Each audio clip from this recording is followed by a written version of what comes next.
हम्म। Hello दोस्तों, राधे राधे। तो आज की कहानी है तितली और छोटे बालक की कहानी। तो एक दिन हरे भरे पेड़ों से घिरे एक शांत गांव में आरव नाम का एक छोटा लड़का रहता था। आरव को प्रकृति से बहुत प्यार था। वह हर दिन स्कूल से लौटकर बगीचे में जाकर फूलों, पत्तों और पक्षियों को देखते रहता था। उसे सबसे ज्यादा पसंद थी रंग बिरंगी तितलियां। वो तितलियों को उड़ते हुए देखकर अक्सर सोचता,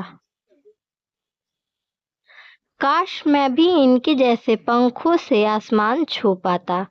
एक दिन जब आरव बगीचे के एक कोने में खेल रहा था, तो उसने देखा कि एक छोटे से पेड़ की डाली पर एक कोकून लटक रहा था। वो बहुत छोटा था, लेकिन चमकीले धागों से लिपटा हुआ था। आरव ने पहली बार ऐसा कुछ देखा था, तो वह रोज वहां जाकर उसे देखने लगा। धीरे धीरे दिन बीतते गए। एक सुबह जब सूरज की किरणें बगीचे में सुनहरा रंग बिखेर रही थीं, आरव ने देखा कि कोकून हिल रहा है। अंदर से कोई बाहर आने की कोशिश कर रहा था। वह पास जाकर झांकने लगा। वह एक तितली थी। तितली बड़ी मुश्किल से उस खोल को तोड़ने की कोशिश कर रही थी। कभी उसका सर बाहर आता, फिर अंदर चला जाता। उसके नाजुक पंख हिलते थे, पर पूरी तरह खुल नहीं पा रहे थे। आरव को उसे देखकर बहुत दया आई। उसने सोचा, बेचारी तितली इतनी कोशिश कर रही है पर निकल नहीं पा रही है। अगर मैं थोड़ी मदद कर दूं तो यह जल्दी बाहर आ जाएगी। उसने घर से कैंची लाई और बहुत धीरे से कोकून का मुंह काट दिया। तितली अब बिना ज्यादा मेहनत किए बाहर आ गई। आरव खुश हुआ और बोला,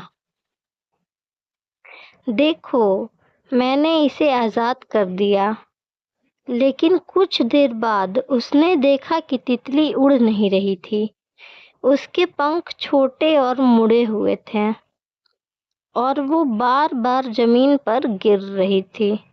आरव ने उसे अपने हाथ पर रखा, पर तितली बस हल्के से हिली और फिर बिल्कुल शांत हो गई। आरव की आंखों में आंसू आ गए। वो भागता हुआ अपने दादाजी के पास गया और बोला, दादाजी, मैंने तितली की मदद की, पर अब वो उड़ नहीं पा रही है। मैंने क्या गलत किया? दादाजी मुस्कुराए, उसके सिर पर हाथ रखा और बोला, बेटा, तूने मदद तो की, पर तितली को अपना संघर्ष खुद करना था। जब वह खुद अपने कोकून को तोड़ती है, तो उसके पंख में ताकत आती है। वो जितना ज्यादा संघर्ष करती है, उतना ही मजबूत बनती है।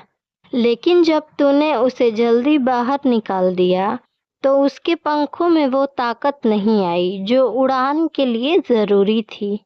आरव चुपचाप सुनता रहा। उसकी नजर उस मरी हुई तितली पर गई। उसे एहसास हुआ कि कभी कभी मदद करने का सही समय और तरीका जानना भी जरूरी होता है।